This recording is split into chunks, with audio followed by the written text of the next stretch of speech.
After waking from a nightmare, she hurriedly splashed water on her face. She had to stay awake at all times, because once she truly fell asleep, the virus would completely take over her brain. Just as she was about to leave the restroom, an infected person blocked her way. Under the infected person's threat, Laura could only pretend to cooperate, hoping to complete the transformation alone in the restroom. Faced with this request, the infected person agreed without hesitation. The speeding train soon arrived at the final station. The infected slowly opened the restroom door. Laura was lowering her head, peeling strips of skin from her body. Seeing this, the infected finally believed she had completed the transformation. Little did they know, Laura had never fallen asleep. She had used the shed skin of other infected people in the restroom to pull off the act. Still fully conscious, Laura quickly found her son, but as they were leaving, her ex-husband caught them. Seeing the panic on Laura's face, her ex-husband immediately realized she had not transformed yet, because someone who had fully completed the infection would never show that kind of panic. After a desperate chase, Laura forced herself to stay calm. She blended into the crowd and finally lost her ex-husband. After making several detours, Laura hid inside a pharmacy. After staying awake for 2 days, Laura had finally reached her limit. She frantically searched the shelves and finally found a syringe of epinephrine. She anxiously instructed her son, if she fell asleep, he had to inject the epinephrine into her immediately. Only then would she avoid becoming one of the monsters. Just then her boyfriend suddenly called, telling them to stay where they were and wait for rescue. Hearing his voice gave Laura hope again. She took her son into a supermarket to wait for help, but they waited for a long time, and her boyfriend never showed up. By then Laura finally gave in to overwhelming exhaustion. She fell into a deep sleep. As Laura's cells began to reorganize,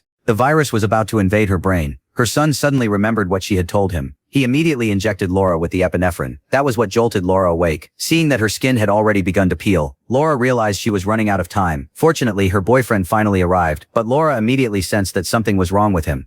I know how afraid you've been, Carol. But you don't have to be afraid ever again.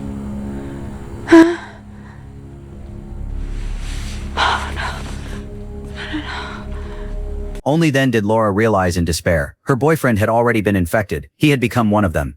When the virus took away everyone's emotions, it took far more than just their consciousness. Fear, sorrow, anger, joy, and even love all disappeared along with the infection. Perhaps emotions make people make mistakes, and they can also bring pain, but it is precisely these seemingly imperfect emotions that make people willing to risk everything for their families, to sacrifice themselves for the ones they love, and to keep fighting for hope until the very end. A world without emotions might be more peaceful, but it would no longer have any truly human beings